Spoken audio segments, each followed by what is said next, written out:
All right, green-black zombies. So some of our payoffs for being on theme for this archetype are Death Baron, which gives zombies 1/1 and Death Touch, as well as Liliana, Untouched by Death, which lets us recast a bunch of zombies from our graveyard. Molderhulk is one of our kind of go over the top cards. It has a big body that can recur these Memorial to Follies to allow us to grind out some card advantage in some of the longer games. And then we just got some other little skeleton and zombie bodies at the bottom to kind of generate some advantage as well. Let's go ahead and hop on. And this is an aggressive deck that's also a little bit scrappy, since it can generate card advantage through both Midnight Reaper and the Molderhulk loops. Yes, this deck is base black, and it's got a small splash for the Glowspore and the Molderhulk. As well as, I think there's some Assassin's Trophies in the sideboard.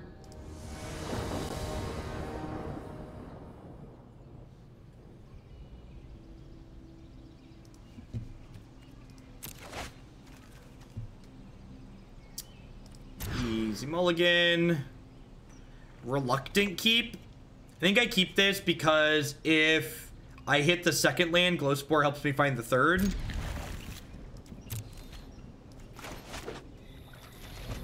Not super excited about it, but I think this is better than the average 5.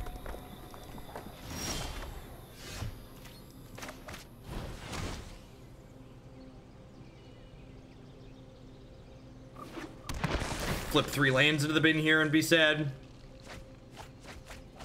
Alright, only one. Only one. I'm gonna take one more shot at a land draw for the Glowspore Shaman.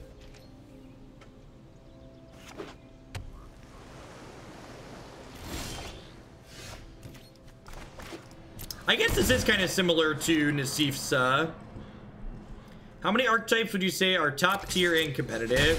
I don't know, like, what does tier mean? What does competitive mean? Like, these are all very subjective metrics. How many different decks are there in Standard right now that I think you could top 8 like a Grand Prix Open or major tournament with? I don't know, probably a dozen. How do you define tier 1? That probably determines like how these other things are made up.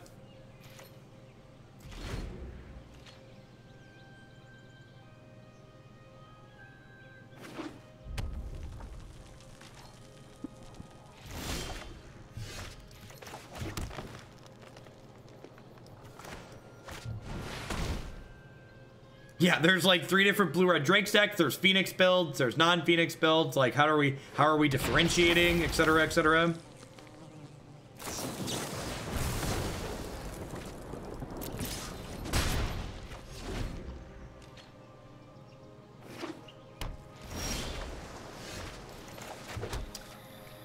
Oh, I'm just like playing more cards out to just die. I've not played Gwent at all, and based on the total disaster that their game went through, it seemed like I didn't miss much. Devious Cover-Up. Devious Cover-Up's likely a sign that my opponent's playing a more dedicated control deck, which probably means this Reassembling Skeleton's going to be a bit of a thorn in their side. Unless they have, I guess their colors have access to Lava Coil.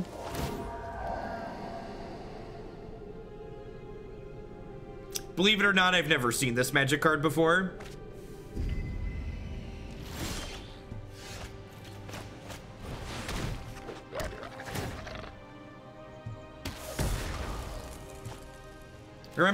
Remember my comment about the deck quality being at low on average? Average card quality being low?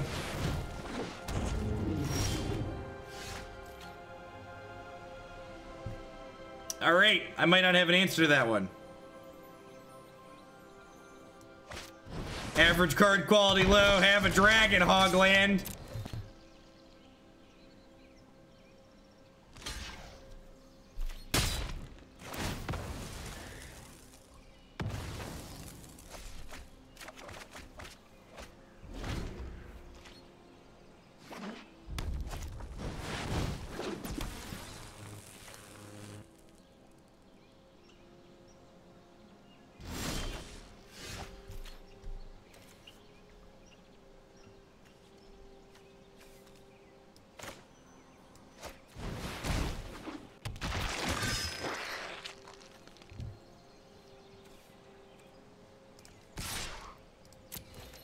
Good, bad, and ugly. Thanks for the 3-month resub. I appreciate that. Welcome back. Yeah, Death Baron gives Death Touch. I was just attacking because I wanted to like get in my 2 points of damage, but apparently they wanted the trade, so God bless.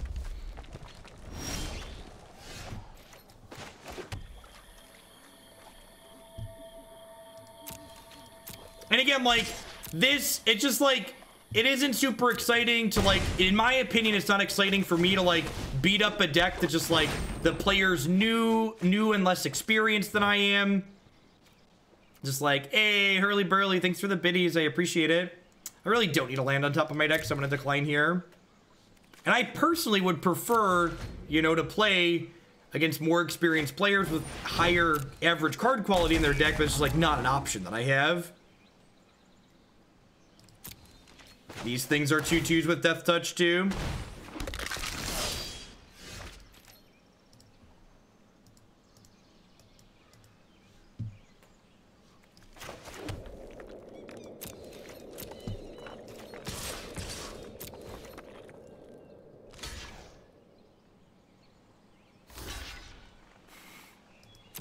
All right, apparently we didn't learn our Death Touch lesson.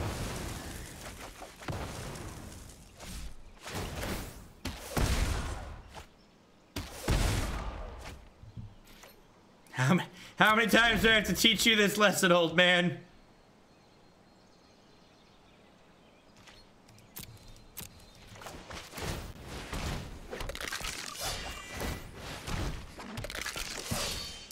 Not that I'm aware of. If there is a hidden MMR in the unranked queue, we did not win enough games to hit it, and I've spent a lot of time playing Arena at this point.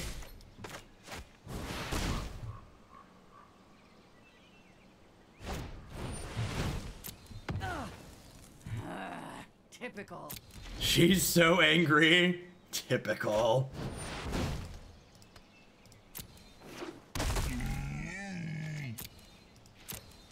MMR stands for matchmaking rating. It's a system that other games use to pair players of similar skill level based on past performance together, so that way you don't end up with experienced players just destroying newer players in games that really aren't interesting. Like, games like this are uninteresting and boring for someone who's experienced, and they're really discouraging for the new player who's trying to get involved and learn a new game because they don't understand why they're losing necessarily. So it's just like a feel bad situation all around, it tends to be.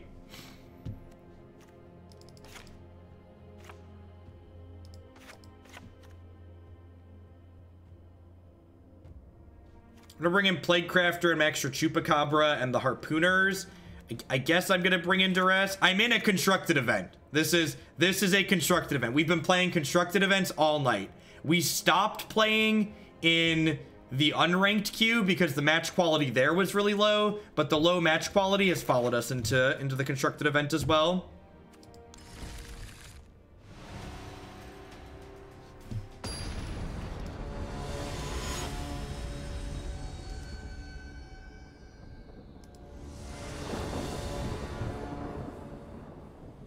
Storm Thief with the 5-month resub. Thank you very much and welcome back. I appreciate that. Thanks for keeping me employed here. Happy holidays to you and yours as well.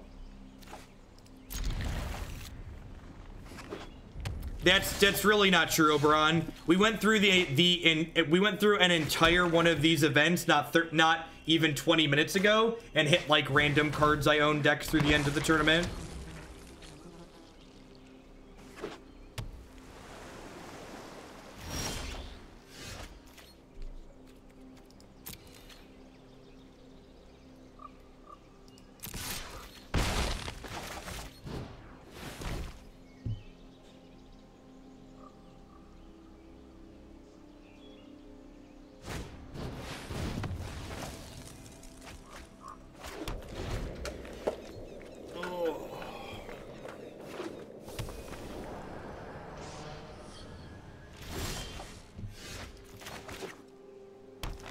Wonder if my 2/2 can go the distance.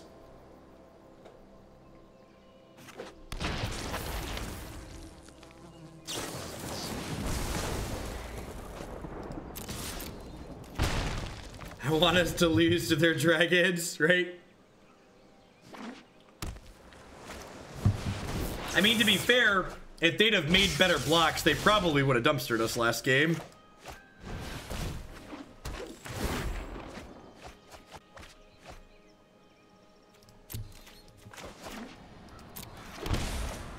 These Glowspore Shamans will fill up the bin for Molderhulk here, ideally. Make this card extra castable.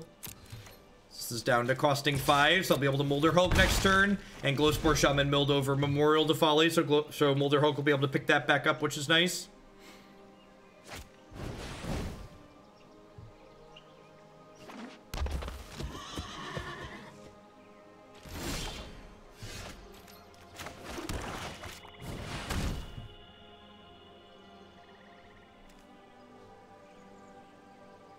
We have a Stroke or an Essence Scatter here. Would rather this get countered than my Molderhulk. Makes sense.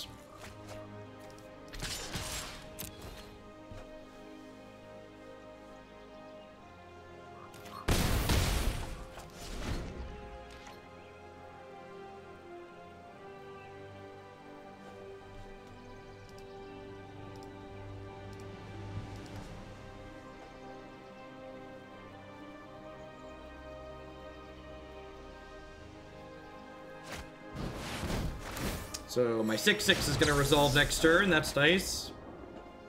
Digging for lands here, probably.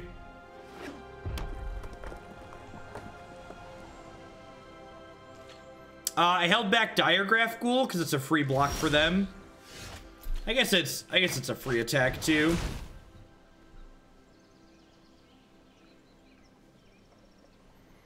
So I could get an untapped land and play the Graveyard Marshal as well, but I'd rather get the Memorial to Folly, because Memorial to Folly turns back into a spell. Molderhulk getting back Folly is just so good. Just very, very solid grind. Basically, like, makes my 6/6 draw a creature as well, for an additional mana cost down the line.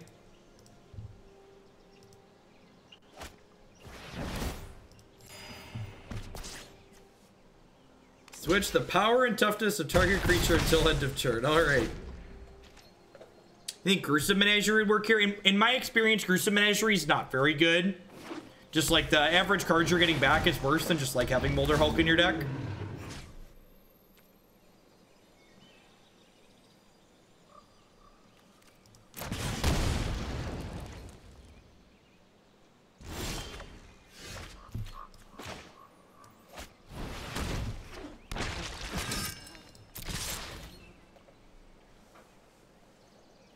So now if they kill any of my creatures, I draw cards. So they go to 1, I draw 2, lose 2.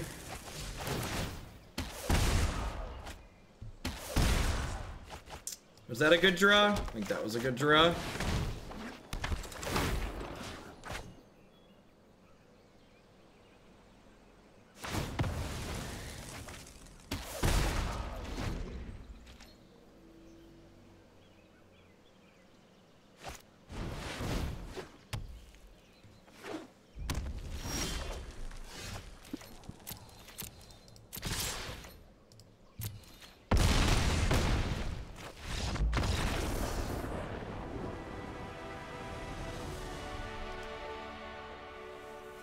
I think that was just someone playing with the blue-red cards that they have on Arena.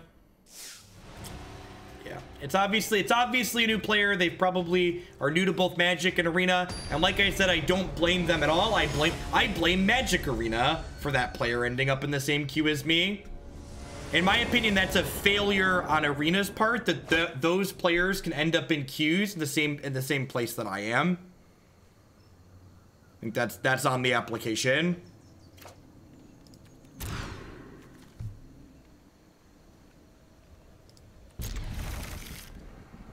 Think I have to keep the swamp there. It's not a good experience for either person playing the game.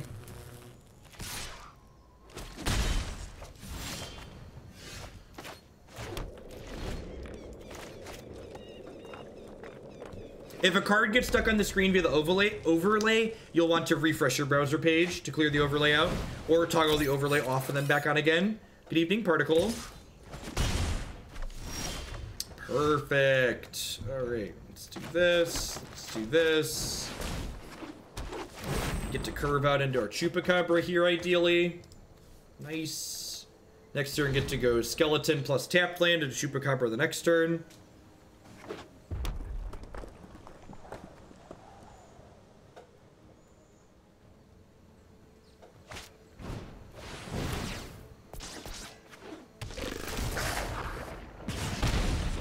Yeah, Magic Online tends to have a lot less new people that wander in though, Doldy, because it has an entry fee gatekeeping people out of it.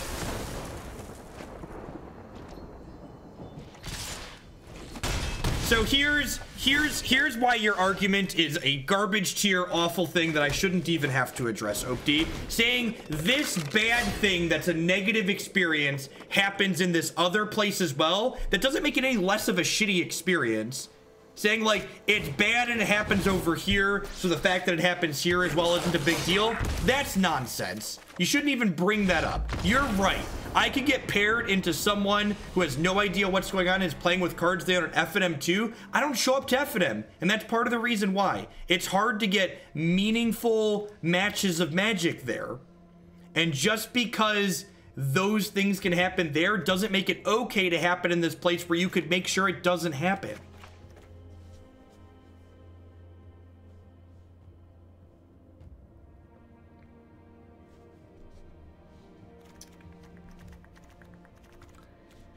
Do I want the Assassin Trophy? I probably want the trophies because there's a chance my opponent's going to board into,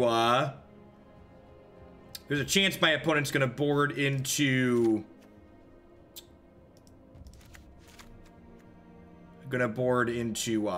Experimental Frenzy. We're just talking about getting matched against new players and it being a bad experience for both the new player and the person trying to, like, play against them.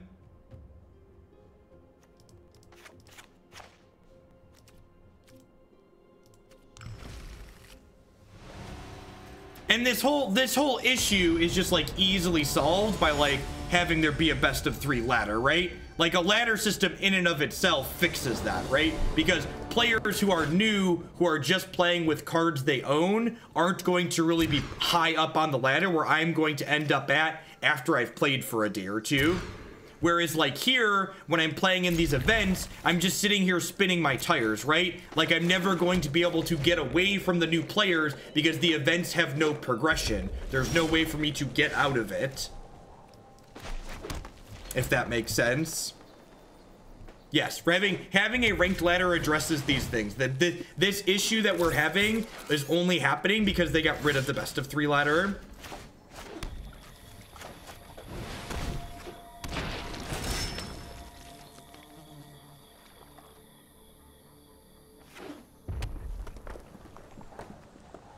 You think MMR in draft events is also appropriate? I don't know. Appropriate in what way? I think if you're someone who wants to play meaningful matches of Magic, MMR should exist in all the places that you want to play meaningful matches of Magic. If you want to like beat up somebody that doesn't understand what's going on and like farm your fun points, then no, MMR shouldn't exist. If your only goal is to get higher numbers to appear on the gold part of your screen, then no, you don't want MMR to exist and you want to get paired into people who have no idea what's going on so you can beat them because they don't know what's going on. And if you find that fun, you know what, more power to you. We don't kink shame here. If your kink is beating up people that don't understand how Magic the Gathering works, you do you. I personally don't derive enjoyment of that though. We're also gonna just check out of this game where we mulliganed to 5 and then died.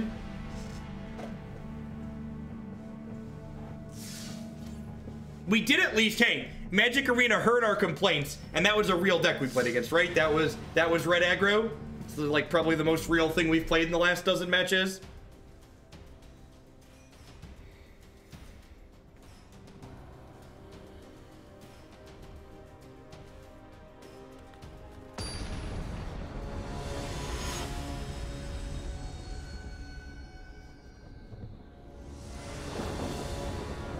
I mulled the 7 because it didn't do anything. It had four tapped lands in it. It had 4 tapped lands and 2 Molderhulks, if I recall, which is super slow and clunky. I mean, you could argue this constructed cost me real money too. It cost me gold.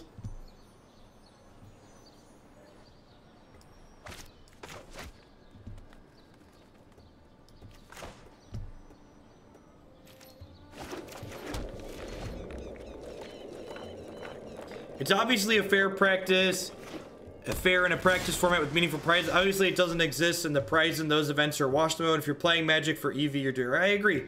I play Magic because I find games interesting, and games where I just like, so like a great example I could use is we do a lot of board gaming, and there's a lot of times where like my wife invites over her coworkers, and if you've ever been a Magic player who plays board games with muggles before, you'll understand what I mean. Just like, especially deck building games, it's really just not fair when like a reasonable Magic player sits down to play a deck building game with normal human beings.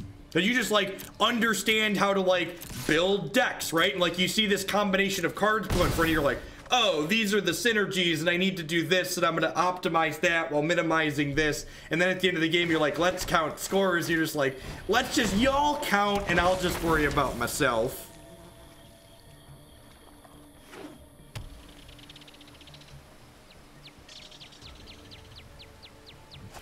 Yeah, Dominion, Clank, stuff like that.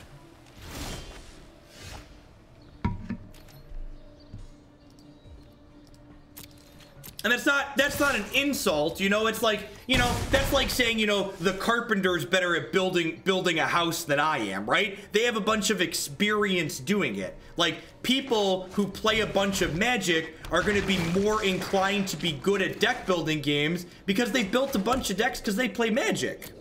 Just like, you know, stating the facts, basically. We're good at this because we do it a lot.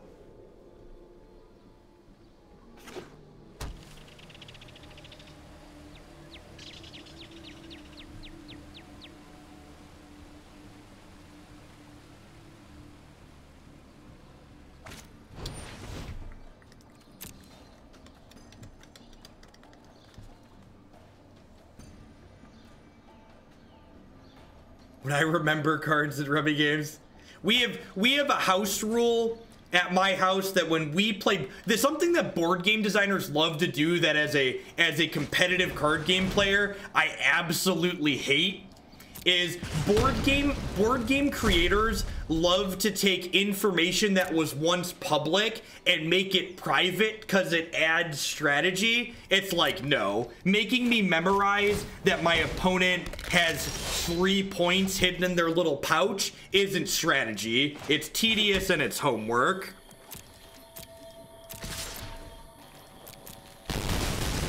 Ooh, audio's starting to distort. Need to kick arena here. So our house rule in my house is that any information in a game that's public at one point has to be public for the rest of the game. That's our house rule.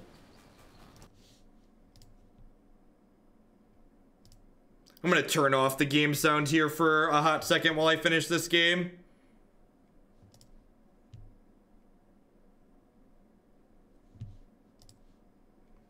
No, the audio distorts like that when Arena's been running for a while. So in the latest update, Arena no longer crashes for me, but the audio distorts after it's been playing for a long time. So it's like, well, I have to manually restart it because of the audio. All right, in fact, I'm not gonna do a full shill here, but I'm gonna kick this real quick. Oh my god. Oh my god, I was gonna exit, just stupid applicant. I was gonna exit the game and I clicked concede by default, by mistake. God dang it. God dang it. I went to, it just like, I clicked the thing and I clicked the other thing and I was like, that was not the mode I wanted. That was not, we were winning that game too. They're very confused at the moment. They're like, wait, yeah, muscle memory got me on that one. Definitely just like took that one and kicked it. All right, let's sideboard. That was a carbon-based error. A pebcac, as we used to call it in the business. Pebcac errors are the worst, chat. Human beings. And win trading, obviously. That's what's going on here.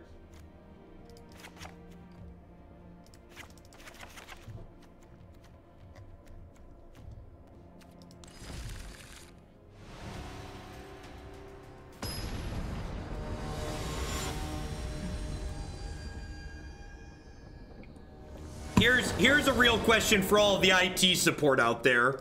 Can it be a pebcac issue if I'm using a standing desk? Is it still a pebcac issue if I'm at a standing desk?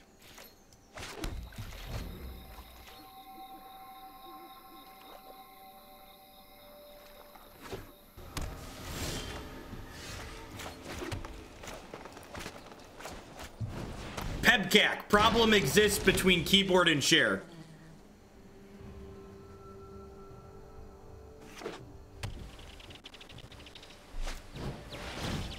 Hey, confusion is bliss. Thanks for the biddies. I appreciate it.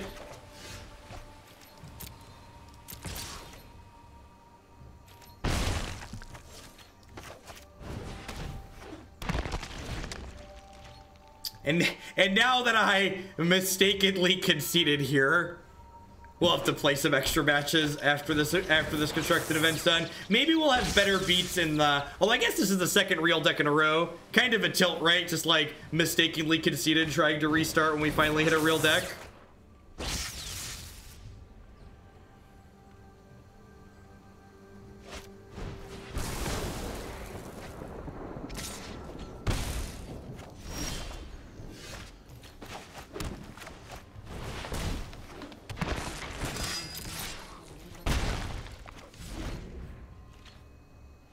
It was just too intimidating. I'm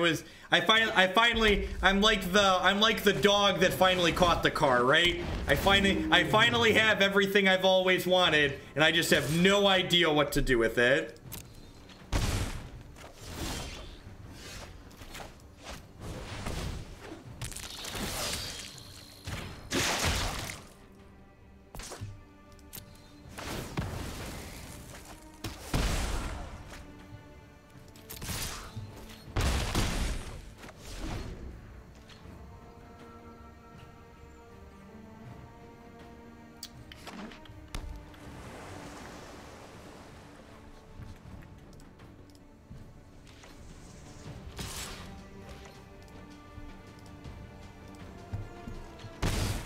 Alright, they have another zombie. I get to Harpooner it again.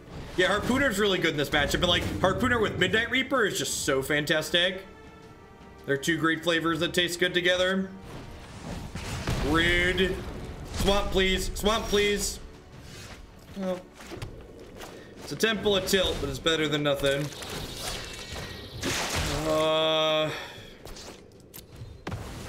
Do I hold this back? No, I'm winning this race at the moment. Just keep on keeping on.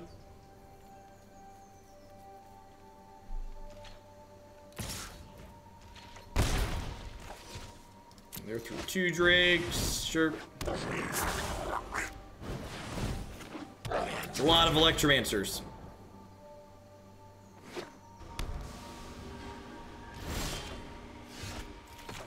Chupacabra is hungry. Don't disdainful stroke me. Deal.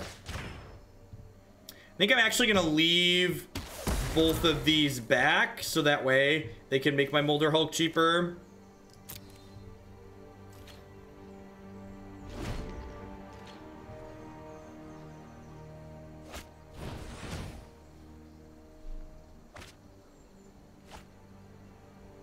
In this deck, better with Plaguecrafter and Branchwalker instead of Death Baron and Skeleton. I don't know, maybe. Then you probably need to cut the Lilianas as well. It sounds like a little bit of a different deck fighting Walloon. This is a zombie synergy deck. It sounds like you're trying to go all in on Molderhulk, which is a fine thing to be doing. Naseef's played a deck similar to that before on stream. I think he's written a couple articles about it too.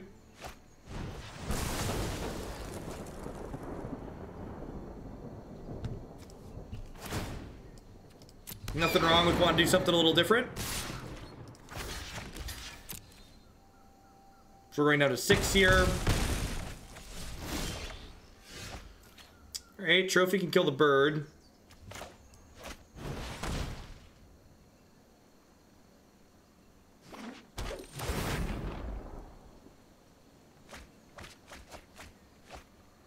Do I want to draw a land next turn?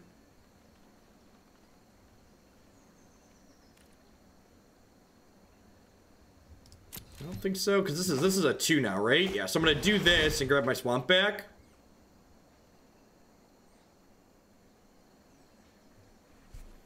This leaves me open to dying to, like, a lightning strike next turn, but depending on what they end up having here, I could just kill them next turn with the Assassin Trophy as a removal spell, since they're at 9. Depending on how aggressive they get.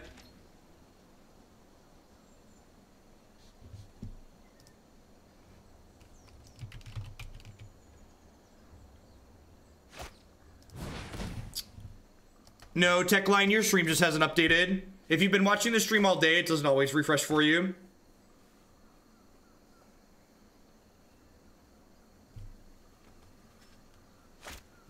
Yeah, we're gonna die here. We were gonna win the first game, and I fat fingered it trying to restart the client. They're gonna find another thing and then kill us. All right. So if I draw a second removal spell here, we win.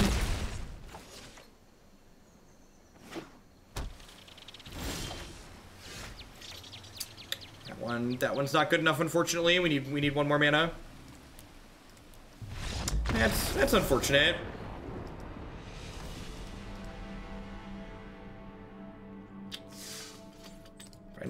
Finally got what we asked for and died. Oh, I don't know. The first one really counts. What does restarting the client do? So the client has some kind of memory or audio thing where after it's been running for too long, the audio starts getting staticky and like breaking up. Yeah, let's jump back in. I'm actually gonna let's try this. Let's see if this queue is any more friendly. If we can find anything reasonable. Nah, I think that's silly, Death Apparatus. I think if you had access to both, I would want both of those cards. I think Chupacabra is fine here as well.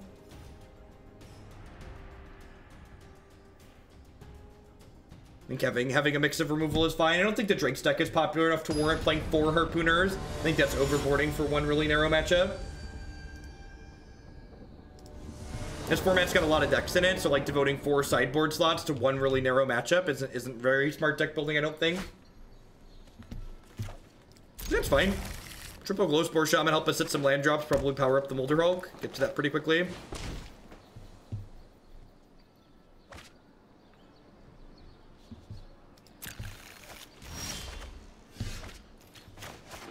Dope. Tokens might be hard. They get to just like wall off our big things. Ooh, maybe not tokens. Some tokens decks have had Thorn Lieutenant in them though.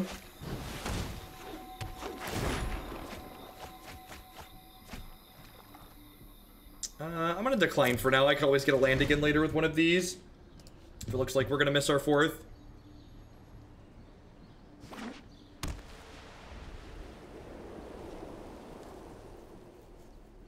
If they attack, I'm gonna snap the trade off. Getting creatures into the bin is good for me. No history of Benalia. That's good.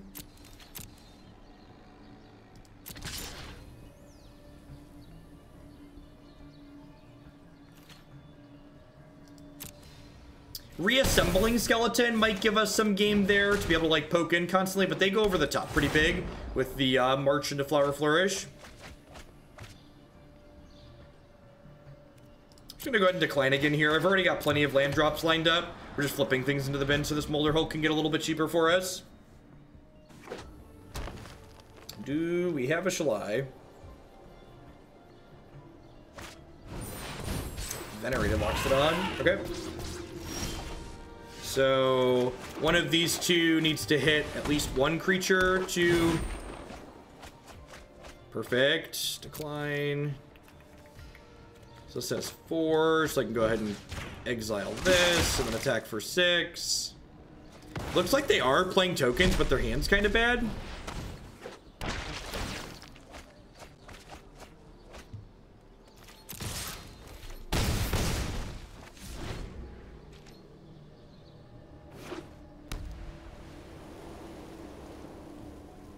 Next turn, we can get the Molderhulk down and pick the Memorial to Folly back up.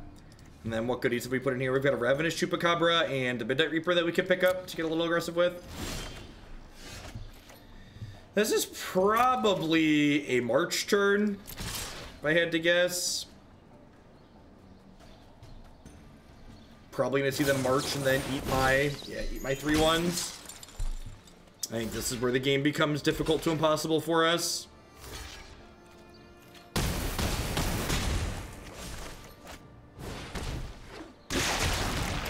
They have more of those. We're not gonna really get out of this.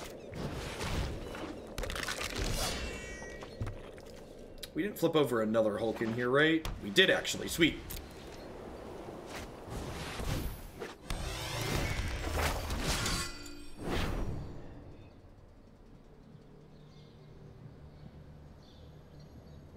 You about to get Conclave Tribunals here? Like Conclave Tribunal off the Knight and the 3 lands, then smack us for 3? Oh, really? Okay, interesting.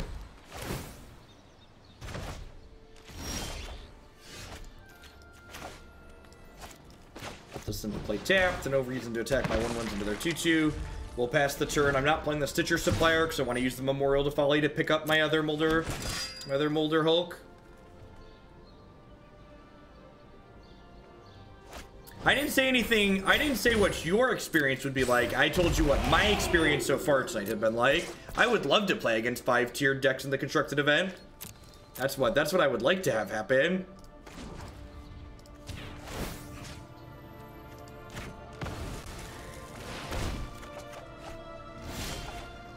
Playing against decks full of just random cards makes it harder for me to do my job.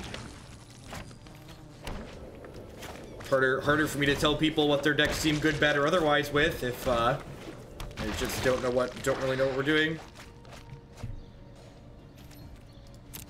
Nah, I don't think so. I'd rather just have a random, I think. That's really unfortunate.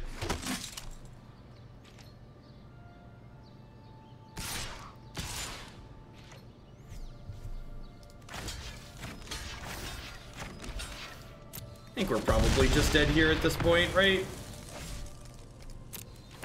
I guess we could wait until they find one more thing.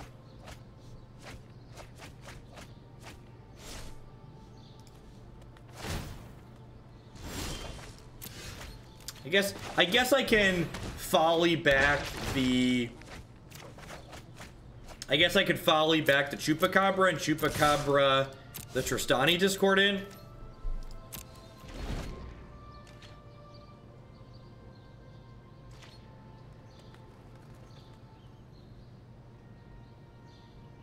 Nah, I think it's okay to just have a bad matchup. One of the things Magic players do incorrectly is, like, someone else said it really well earlier tonight, which was sometimes Magic is more like rock, paper, scissors with 20 different choices instead of just 3. It's okay for you to play your deck against a different deck and go, you know what? That deck's just a really good counter to mine. And even post sideboard, it's just going to be hard for me to win. That doesn't mean you should take your deck and gut it and rebuild it and change a bunch of things just so you could maybe have a chance at this one matchup that you may or may not ever play again. And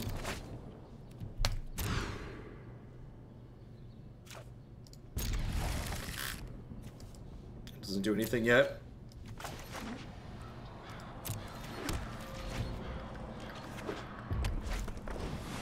Every change you make to a deck impacts lots of things about the deck potentially. So it makes you're not just changing that one matchup. When you add cards to like make one matchup better, you're not just making that matchup better. You're likely making other matchups worse at the same time.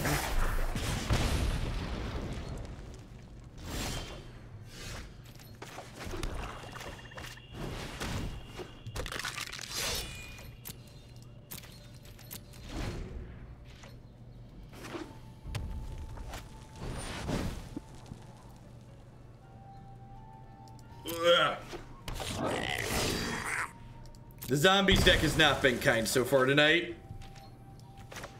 It's not been a good scene for the zombies deck.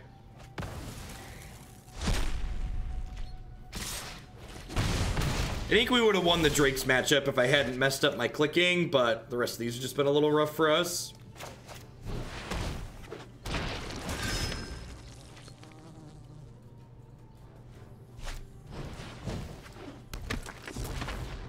there are a lot of what I would describe as try-hard Magic the Gathering streams where the only thing those people try to do is win. In fact, if you open the section on Twitch right now, there are a lot of different people that's what they're doing. They're trying the best to win every matchup, even ones that are basically unwinnable.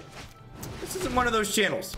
Here, I play Magic to have fun, and playing a matchup where I just literally don't have the tools to win is a-okay. It's okay to just go, you know what? I'm not gonna have fun sitting here struggling and just like basically being helpless, so I'm gonna move on with my life and play another match of Magic. This isn't like a match of tournament Magic where I have to sit here and wait for 60 minutes for the next match to pop, right? While winning a challenging matchup is fun, trying to play an impossible matchup is there's a difference between impossible and challenging. Is the best way to put it.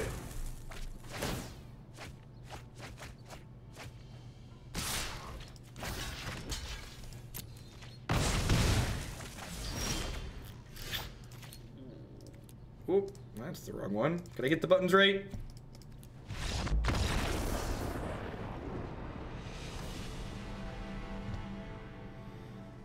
Alright, Chupacabra, some cast downs. I think just an extra 3-2. Probably drag my curve down a little bit here. Cut the 4s.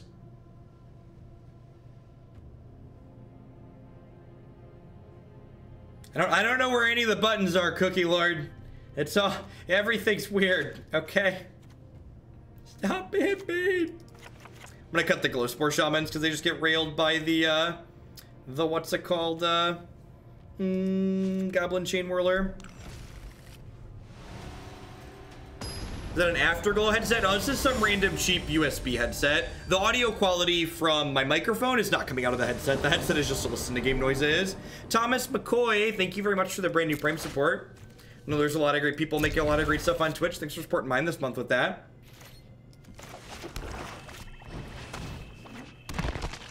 Diregraf Ghoul, I choose you.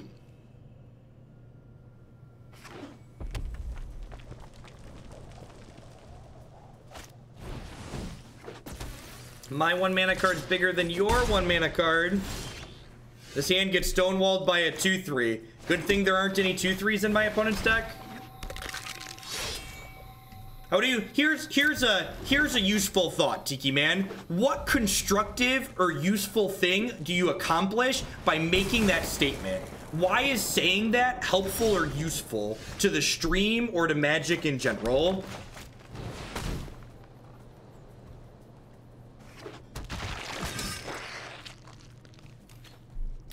Most Magic players who aren't me don't really have any sponsors outside of like a couple of Magic related things. I'm more shill-tastic than most of the people you'll find in the Magic section on Twitch.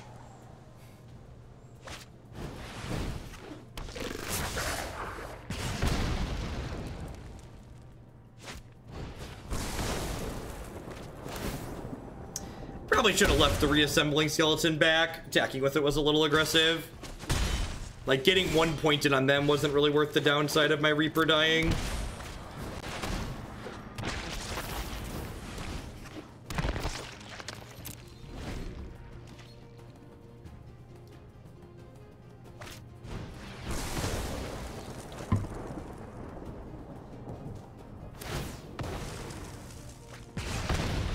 So, like, I didn't point that out to try and say you were being negative. Something that Magic players often do is spending energy trying to think about things that you can't actually beat isn't helpful or useful to you as a player. Sitting there and like going through the list in your head of all these cards you can't beat isn't going to help you get better and isn't going to help you win the game. It's just taking extra energy, worrying about something that you have no control over. Identifying what you should do, a good way to spend energy in Magic and become better is to think about the things you can beat and how you go about beating them, rather than letting yourself get down and list off this laundry list of cards that you're never going to beat.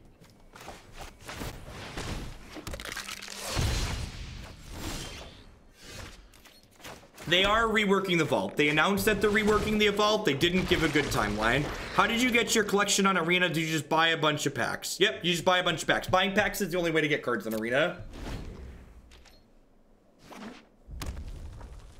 The credit card is the most powerful card in Magic the Gathering, and it can solve all of your problems.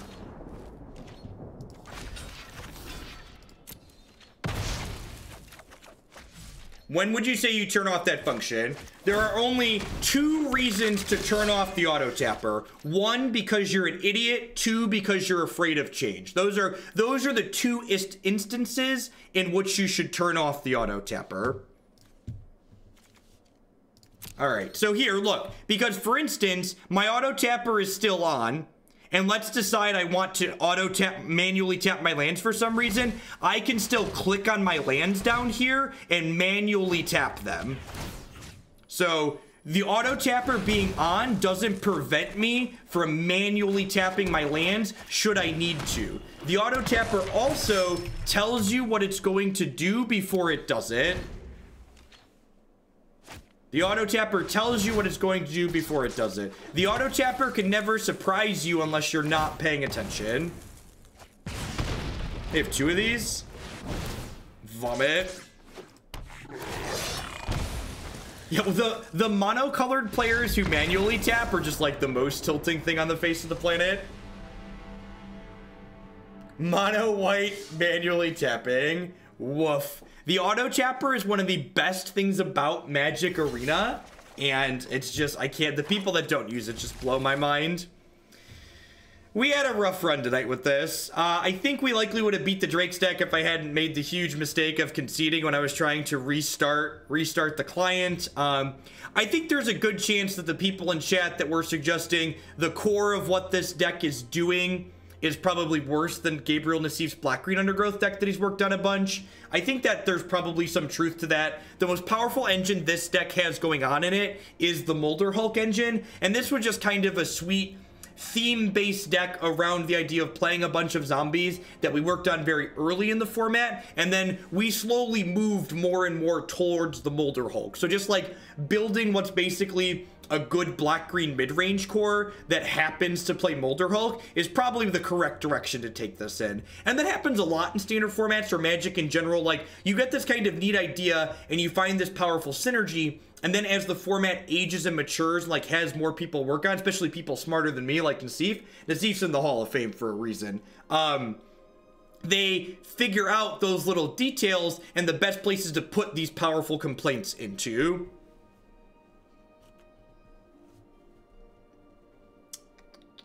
All right, I'm gonna be done with this one for the night, though. I'm getting a little